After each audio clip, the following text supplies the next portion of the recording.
Hi YouTube, my name is Chou and I love Zipster. Hey YouTube, listen, it's me, Zipster. What did you think of the hot tamale in the beginning of the video? Pretty wild, huh? Okay, let me tell you. So, we're down last night, we played in Mount Rainier, Maryland. Mount Rainier, yeah. That's a real place. But I don't know where it is, but it wasn't there, Mount Rainier. Now, why would you name a town Mount Rainier if your town wasn't on the mountain?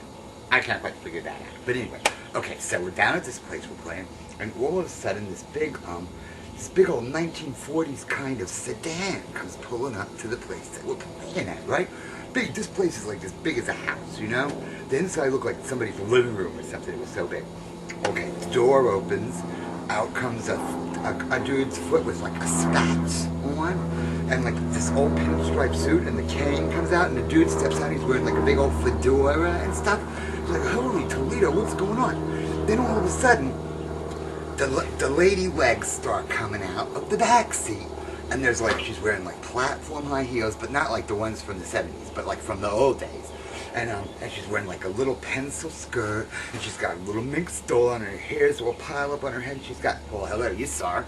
I'm like, what the hell's going on here? And then somebody told me that they were like from a real famous band, like down there that plays all these big society parties and stuff, and they're called like the Royal Palms Orchestra, and Doc Scanlon, I think, and the Royal Palms Orchestra. Anyway, so this woman was Chou.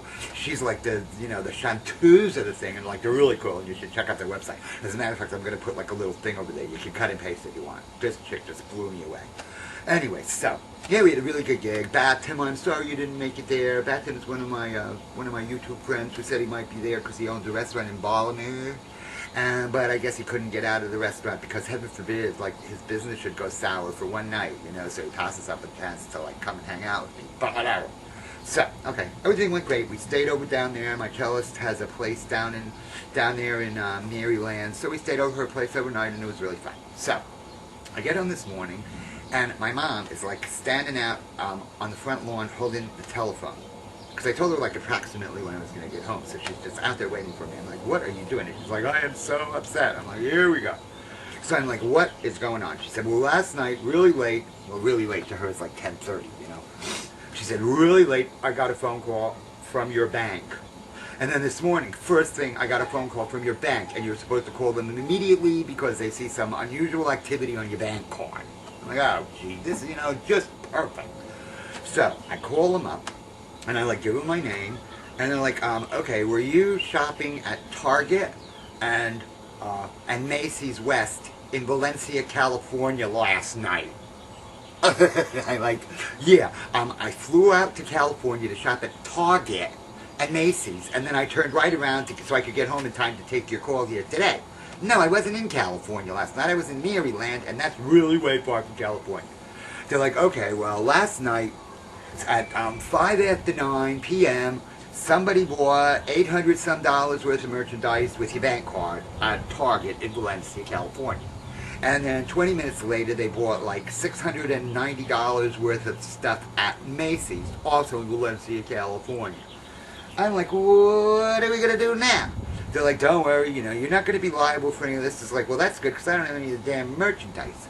But then, you know, it was just a whole big rigmarole. You know, they have to freeze my bank account, and, you know, and I'm talking, you know, like I had to go over to my bank, and meanwhile, they don't know nothing about it, so they're telling me a whole different thing than the guy on the phone was telling me. I'm like, you know, you guys gotta get your act together and figure out what's going on here.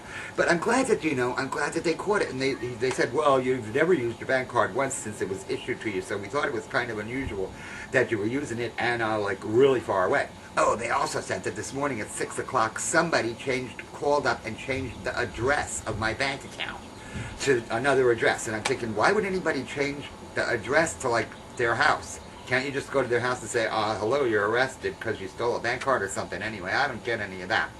But so now my bank account's frozen for a couple of days till they can figure it out, and I had to sign papers of intent of fraudulent, like blah, blah, blah. It's all so confusing. I'll tell you, you know, as convenient as having all this stuff is, it really in the end turns out to be more of a pain in the ass than the old days when you knew everybody in every damn store, and you know what I'm talking about. Anyway, so yeah, that's what's going on with me. I'll tell you, it's always something, ain't it? Thanks for listening, everybody. Thank you. Have a great weekend.